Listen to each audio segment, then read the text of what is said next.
Aku memang sempat nampak sesuatu dalam cermin tadi petang, bayang hitam, panjang di belakang aku.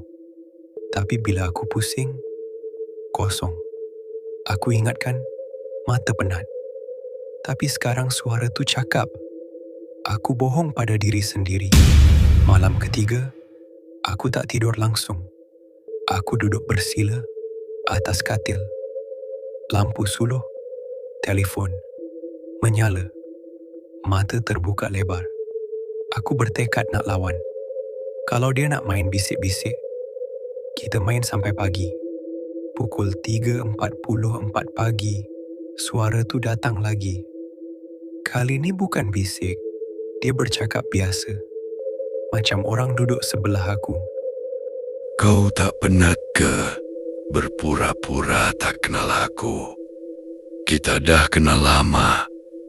Sejak kau umur 8 tahun.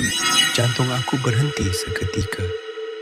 Umur 8 tahun, aku ingat kejadian tu.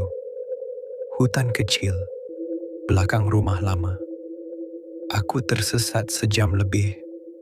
Aku ingat ada suara memanggil nama aku dari dalam semak. Tapi aku lari tak bertatih. Aku tak pernah cerita pada sesiapa. Tak pernah. Kau tinggalkan aku malam tu. Suara tu perlahan. Tapi aku tak pernah tinggalkan kau.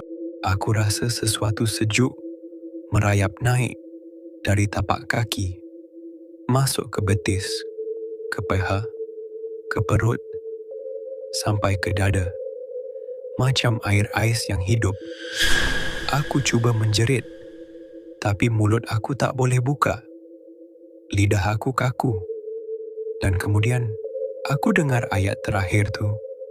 Jelas, macam orang bercakap. Tepat dalam telinga aku, walaupun bibir aku tak bergerak. Sekarang giliran kau pula. Tinggal dalam kepala aku selamanya. Pagi tu mak aku jumpa aku, duduk atas katil, mata terbuka, tak berkelip. Telefon masih dalam genggaman. Lampu suluh menyala redup. Sebab bateri dah nak habis. Aku tak respon bila dia panggil nama. Doktor kata, aku kena catatonic state. Keluarga kata aku terlalu stres. Tapi aku tahu, aku masih ada dalam badan ni. Aku masih nampak, masih dengar, masih rasa.